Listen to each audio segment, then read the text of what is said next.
Hey everyone, the Zotac Zone is a new handheld game system that Zotac showed at the Taipei International Computer Show. It is scheduled for formal release in September 2024. The Ryzen 780M processor and Radeon 780M core graphics power the Zotac Zone.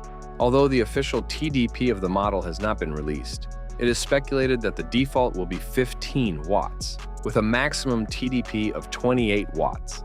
This guarantees that the gadget can effectively manage power consumption and play demanding games. The gaming handheld sports a 7-inch AMOLED screen, boasting a 120 Hz refresh rate and 800 nits of peak brightness, providing a vibrant and smooth visual experience. However, it lacks support for variable refresh rates due to its use of a MIPI screen, which might affect gameplay in some titles. In terms of memory and storage, the Zotac Zone is equipped with 16 gigs of memory, and its M2 2280 slot houses at least a 512 gigs SSD, ensuring fast load times and ample space for games and other applications, such as the Steam Deck and AliEx. It weighs about 700 grams, making it a bit heavier as well.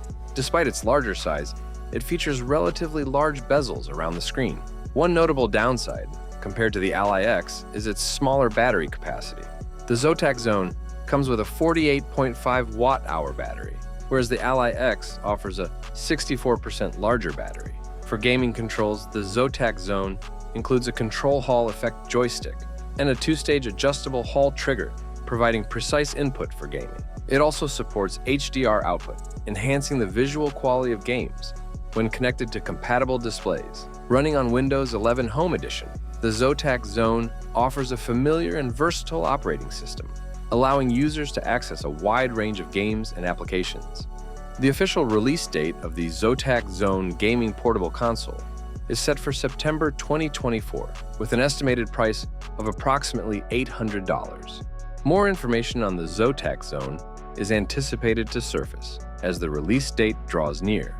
The Zotac Zone's features, such as HDR output and Hall effect controls, make it a compelling option for gamers searching for a powerful handheld device. Despite some drawbacks, such as the lack of support for variable refresh rates and a smaller battery capacity compared to competitors like the AliEx, more details regarding the functionality, features, and overall gaming experience of the Zotac Zone will probably become accessible as the release date approaches, assisting prospective customers in making an informed choice. Thanks for watching. What do you think about the new handheld game console? Write your opinion in the comments below. Have a nice day, and God bless you.